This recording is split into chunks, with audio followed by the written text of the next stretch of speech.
It's time for the Unnamed SWTOR podcast, a podcast so good it doesn't need a name. So without any further ado, here's your host, JD. Take it away, Johnny. Hello, my friends, and welcome to episode 27 of the Unnamed SWTOR podcast. I'm your host, JD, aka Gaddick, and today's episode is a very special one because it celebrates the 2-year anniversary of Star Wars The Old Republic. And to celebrate the 2nd anniversary of Star Wars The Old Republic, I secured a very special interview with the one and only Eric Musco. That's right, the community manager of SWTOR was on the podcast for an interview this week, which you will hear after the break. The quality of the podcast, of the interview, is not the best. This is my first time doing an interview via Skype, so I had some learning curve there. Next time I do one on Skype, it'll definitely be better quality. Eric was actually helping me out with his knowledge of podcasting, obviously. But I think it's a good interview. We talk about some of the history of the game, the ups, the downs, and everything in between. It's a pretty quick interview, but I think you'll enjoy it, and I'm very glad to have had him on the show. So without any further ado, let's force leap right in. The Empire wants you to make contact with him. Move the ship out of the asteroid field so we can send him a clear transmission.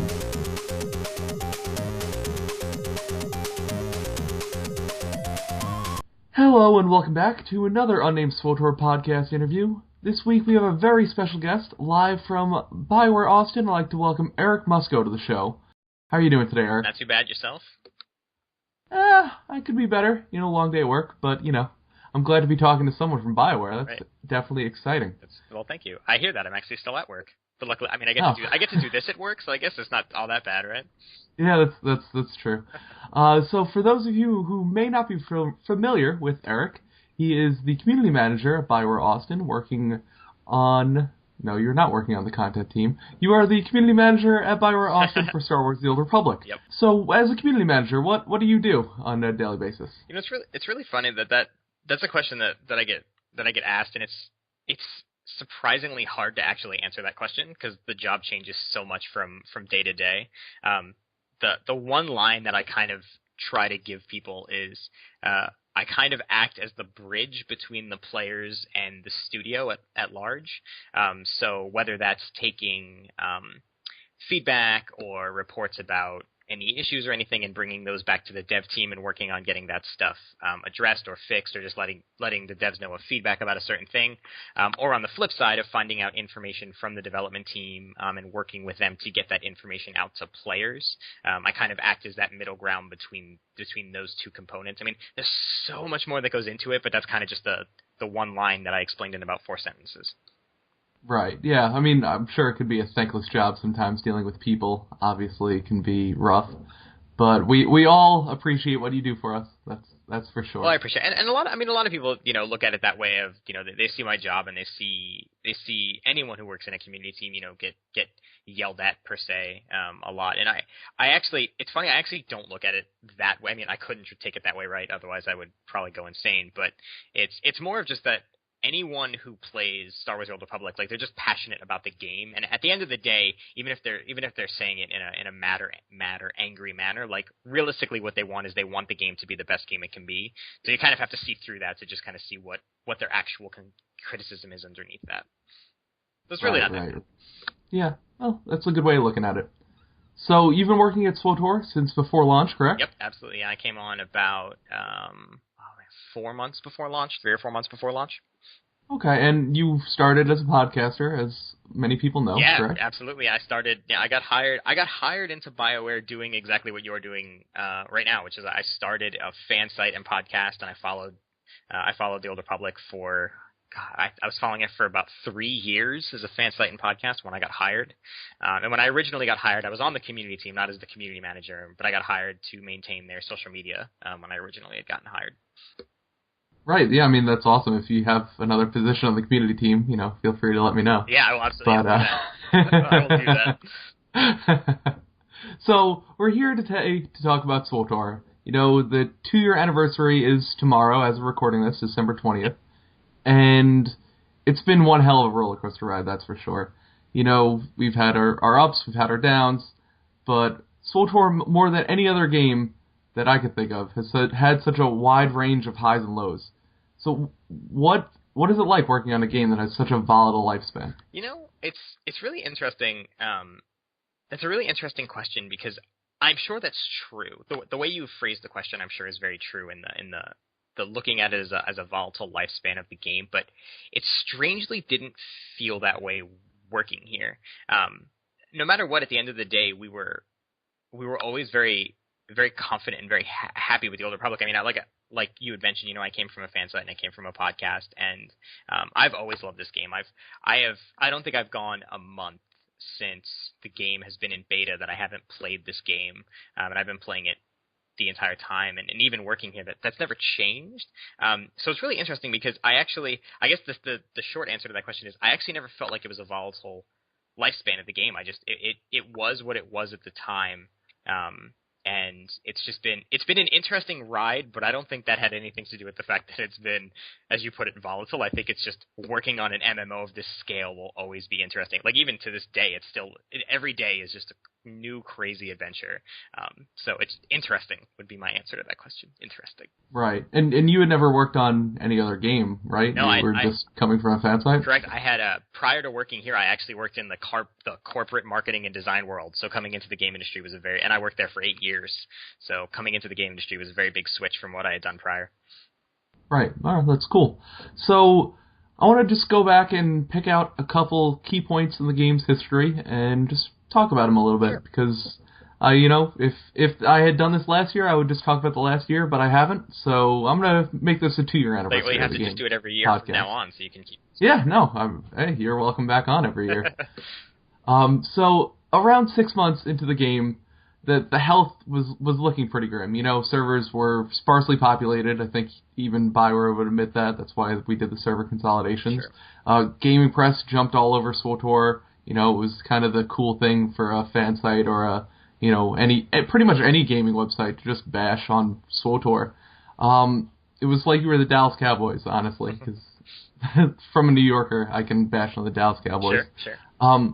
What was the mood like in the studio? Did you ever feel like the game could actually fail? No, I never felt, and I can only speak personally on how I felt at the time, and I never felt like the mood was really. I never felt like it was really that bad. I know that's going to sound really weird to someone who's outside of this building, especially with what you pointed out, like a lot of people at the time were speaking very ill of us. Even players in general, sentiment didn't seem very high. So it seems kind of weird for me. I know it seems very strange for me to say that, like, I didn't feel like it was that bad around the studio, but I never got that impression. Like I said, I think, at least me personally, like I always had confidence in, I've been a gamer for a long time, as I'm sure you have and many other people have, and I love BioWare, and I always just had confidence in the game, and because I've loved TOR for a long time. I still thought it was a great game even when that kind of thing was happening, and so I would say overall the mood in the studio, I didn't think it was really that bad. I mean, I think people certainly. Sometimes people can be affected a lot by what's said in the public, and so certainly people saw a lot of the negativity, and that's never good. You never want to see something that you've worked on so hard for so long be talked about in a negative way. So certainly that wasn't great, but I certainly never felt like the game could fail. That failure never really sounded like a thing that was even possible. So was it hard to separate kind of what you were doing from the general populace? Was it hard to not take some things personally? Speaking for me personally, no. Only because that's kind of what I do. Working on the community team, I very much have to be able to separate, like I kind of said in the beginning, I kind of have to be able to separate the emotion of what people are saying from what they're actually saying. So I didn't really think it was that. I didn't really think it was that hard for me.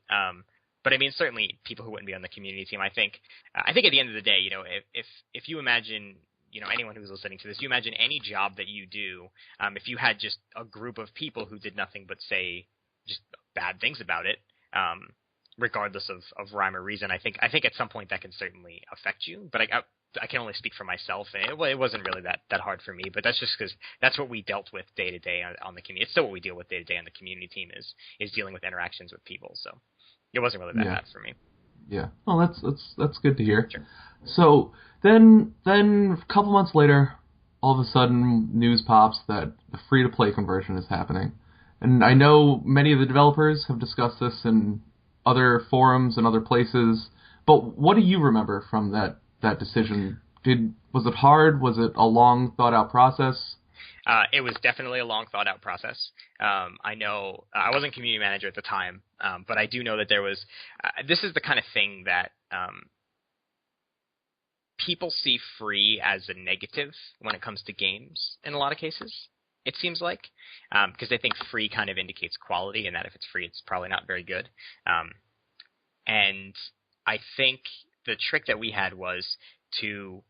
Because at the end of the day, like our goal was really simple, which is that we thought we had a great game, especially around the story content that we had in the game. That was something that was very new in the MMO space, and we really wanted to give an opportunity for anyone who wanted to come in and play all of the class stories from start to finish.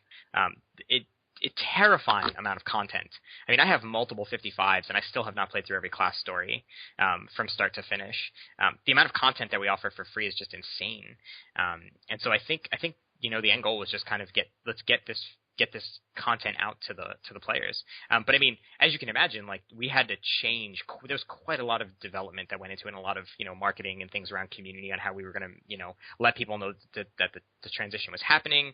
Make sure that subscribers understood that they actually were going to gain more from their subscription than they did prior to the free to play transition, because they were getting the same things they were getting before. Now they were also going to get this currency to buy additional items that didn't exist before either. So there was a lot that went into it. Yeah, it was a huge undertaking. Yeah, no, I would imagine. Yeah. Did you believe that free to play was the right move for the game at the time? Do you remember? That's really hard to answer actually. I don't know. I would say yes. I don't have the same stigma that I think some people might about like I said about free to play being a negative thing. I mean, I think it's one of the coolest and bravest things a company can do is to offer their game for free, because what it says is I'm going to give you this for free because I think the game's it stands on its own merits, right? Like you can play this for free, and I think you'll enjoy it enough that you might actually want to then pay money to play it. Because it's that good of a game. I think it's great. Like as someone who's played MMOs since a very long time, since MMOs have been MMOs, I've tried to play every MMO that I could, and certainly a game that lets me do that for free is way better than one that makes me pay to do it. Yeah, I mean, when you think about it, it also removes that sunk cost that games have. Yeah. That you don't have an attachment to a free-to-play game, so if you do try for free, you have no reason to stay. You didn't pay any money for it, so if the game sucks, you're going to leave. Yeah. Yeah, absolutely. And if the game is great, then it gives you great incentive to gives you great incentive to subscribe. And I think I can say undoubtedly that that playing through story in our game is unquestionably one of my favorite things that I've ever experienced in any MMO that I've ever played. And I'm not just saying that because I work here. I'm saying that because it's true. Like I love playing through. This is why I keep leveling different things, and I can never decide on a main to play a level 55 because I have to keep leveling new things to see all the class stories. And I think that it's awesome that we gave access to everyone to play that for free. Yeah, definitely. I mean, it's obviously been an unmitigated success, and other companies who are making MMOs these days obviously have been taking note and have to take note. Right.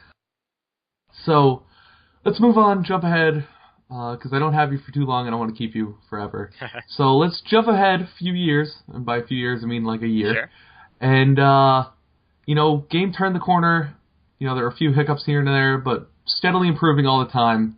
And most recently, we have the release of Galactic Starfighter Early Access.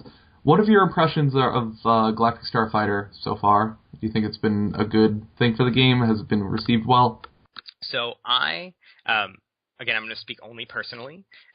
Going into Galactic Starfighter, it's the kind of thing where, like, just personally as a player, I'm not a huge flight sim player typically. So I wasn't sure, just again, me personally as a player, if I was going to love Galactic Starfighter. And I am remiss to tell you the amount of hours that I have sunk into Galactic Starfighter. I played like 2 matches, and I was like, oh boy, I'm gonna really have a problem not playing this. I play a lot. I play a lot of Galactic Starfighter. So my impressions of Galactic Starfighter is that it's awesome, and I love it, and I don't think it cool advantage of working here and being a player of the game, which is that I get to go bother the developers about things. And so like I'll go over and go talk to like the Starfighter guys, and I'll be like, hey, so I'm thinking about getting this component upgrade. Like, what do you think? Do you think it works with this crew member? They're probably tired of listening to me talk to them about Starfighter. But no, I love Galactic Starfighter. I think it's been a very, very great addition to the Old Republic. Yeah, no, I definitely agree. I think everyone seems to like it a lot. I think it's a great addition to the game. Yeah, one of the things I was really excited about was when we finally got to, I mean, because obviously, I know these things are being worked on, far in advance, and it's one of the things I was really, really, really excited for was the day we actually got to let people know that it was real.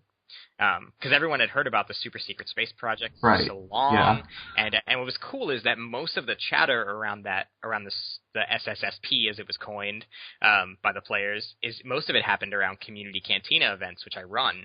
And what was awesome is we got to actually make the sort of formal announcement for it at a community cantina event by putting a video on a flash drive.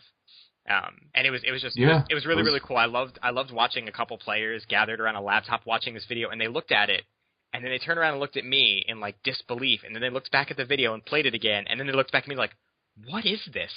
And we were very much under like I'm not going to tell you a single word. Like, I don't even know what you're talking about. I haven't seen this video, and it was just really, really cool. Yeah, that was awesome. That was at Seattle? Yeah, it was at Seattle, yep.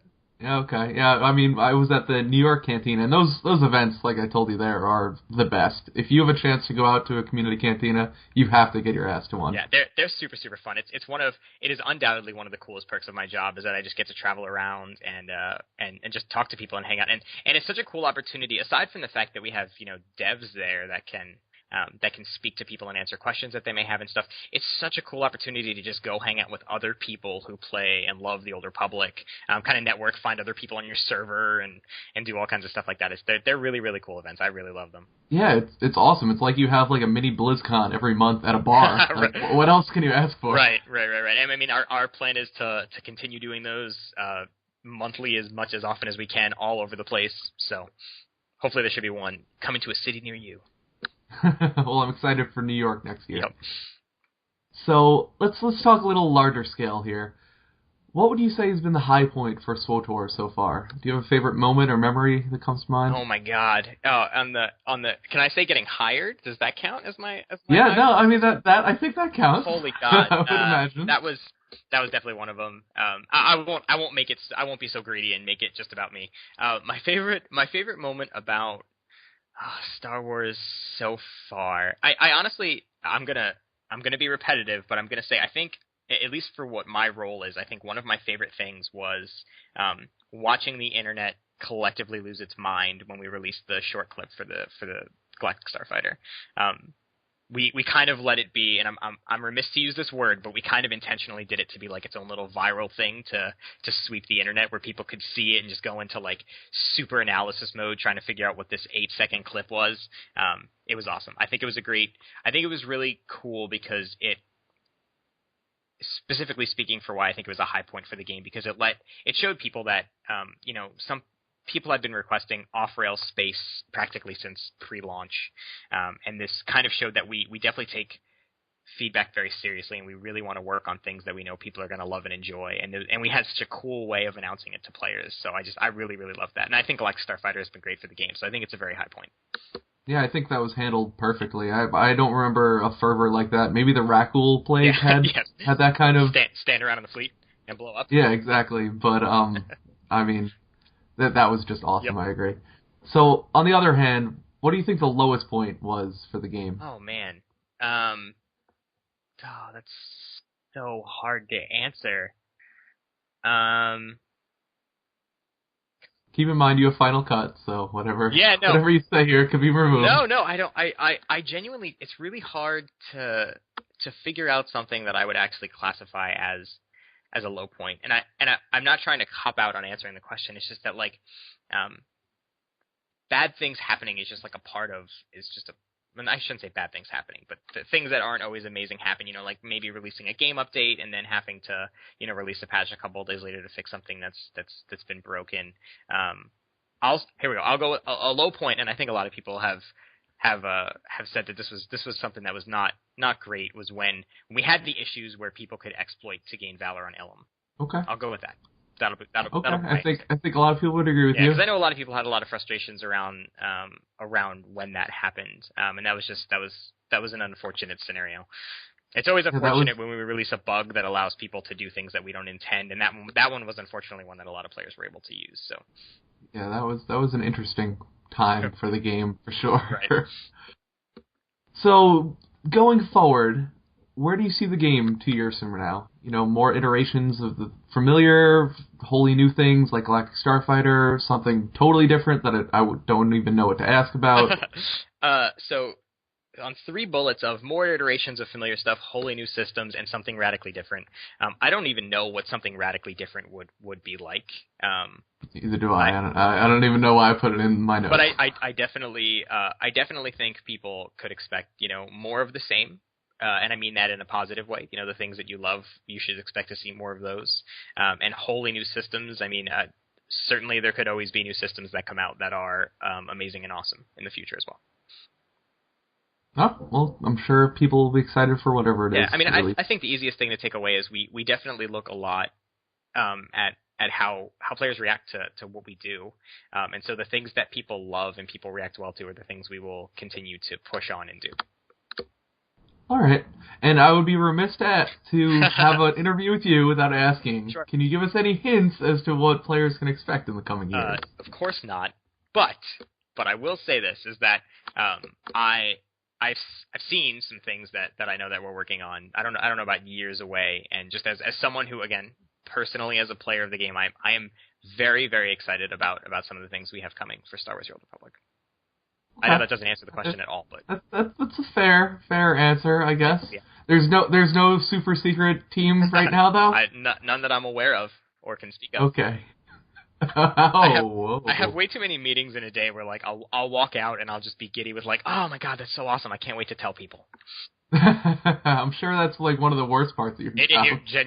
Like I said, that's why I go back to the Galactic Starfighter video, where it was one of those things where I'm holding on to it I cannot, especially when you just see, you'll see a thread in the forums of someone being they'll never take space off rails, and I was I just wish I could tell you right now. I wish I could just show you what we're doing, but. Oh well, that's awesome. It keeps it interesting. So Eric, thanks for coming. Whenever I have someone on the show, I like to ask them some fun questions too, so we get off the serious stuff. I like it. If you'd be okay with that. Please, by all means. All right. So, what was your favorite movie in the Star Wars series? Oh my god, Empire Strikes Back. Okay. What was the worst movie in the Star Wars series? Oh no. Do I have to pick one? Yes, you have to pick one. Oh man, I'm gonna say Episode 2. Okay, I think that's a universal answer. Really? I actually feel like a lot of people say Episode 1's actually one of my favorite Star Wars movies. I like Episode. I think people have realized that Episode 1 wasn't as bad as people say it was. Sure. So I think that's kind of reclaimed some of its I love them all. That's really hard. That's like picking a least favorite child. That's a hard one to answer. It's a mean question. Yeah. So if you could be any character from the Star Wars movie universe, which character would you be? Oh, that's a good question. I'm going to say from the Star Wars universe? Movie universe. Movie. So only in the movies. Okay. I'm going to say young Anakin Skywalker so I can pod race. Okay, that's something I would like to do. Yeah. I like that one. So, what is your favorite Star Wars game not named SWTOR? Oh, you're full of hard questions. I know. Battlefront. Okay, good. And finally, if you could force J.J. Abrams to do any one thing with the new Star Wars trilogy, what would it be? Oh, man. Oh, no. Make it amazing. That's the one thing I would ask of him, is to make it an amazing... It's kind of a cop-out, but I'll let you have that one. That's the simplest one I can give, is just make it fantastic. Make it everything that lives up to people's expectations of a J.J. Abrams movie. which will be hard to live up to the expectations that people are going to set. Well, I'm sure people expect a lot of lens flare, and they'll get it. Yeah, there you go. Maybe cut down lens flare by 10%. Okay. And make it amazing. Okay. So, Eric, it was a pleasure to have you on the show. Thanks for taking time out of your day. I know, like you said, you've been at work all day. No, that's fine. I'm sure you want to get home. That's fine. I mean, come on. My work is talking to someone on a podcast, so it's not too bad. So you're welcome back anytime. Thank you very much, and thank you very much for having me. I appreciate you celebrating the 2-year anniversary with us. Like you said, as we're recording this on Thursday, so tomorrow will be our 2-year anniversary. It blows my mind that it's 2 years already. It's so crazy. Yeah. Do you have a party planned? Is there going to be cake? I don't know. Actually, that's a good question. I don't look at my calendar nearly as much as I should, because that kind of thing would be on my work calendar. But I don't. I'll look at my work calendar tomorrow. I can't plan ahead that far. All right. Well, happy anniversary anyway. Again, thanks for coming. It's been a blast. Of course. Thank you very much for having me on. What? That's impossible even for a computer. It's not impossible. I used to bullseye womp rats in my T16 back home. They're not much bigger than 2 meters. So again, let me thank Eric Musco. He did a great job. He didn't have to do anything. I just emailed him one day, and we were able to work something out that worked. Originally, I was actually supposed to get Andrew Horowitz on the show, and I was talking to Eric after the show was done recording, and he was like, you have no idea how hectic this was. So thank you so much for everything you did, Eric. You didn't have to do any of it, and I was so happy to have you on the show. Like I said, you're welcome back anytime, and hopefully we'll have someone else on BioWare on the show in the future. As always, if you'd like to contact me, you can send your questions, comments, and concerns to gadicteague.crr@gmail.com, or you can tweet them to @gteague on Twitter. Make sure to subscribe on iTunes to get your weekly podcast updates. If you're new to the game or thinking of resubscribing, I've provided my refer a friend link in the show notes, so if you'd like a little added incentive to come back, feel free to use it. You can also check out my website, gadicgaming.com, where I post all of my music, my videos, my podcast, and anything else that I decide to put up there. I hope you've enjoyed this episode of the Unnamed SWTOR podcast. This is JD, signing off.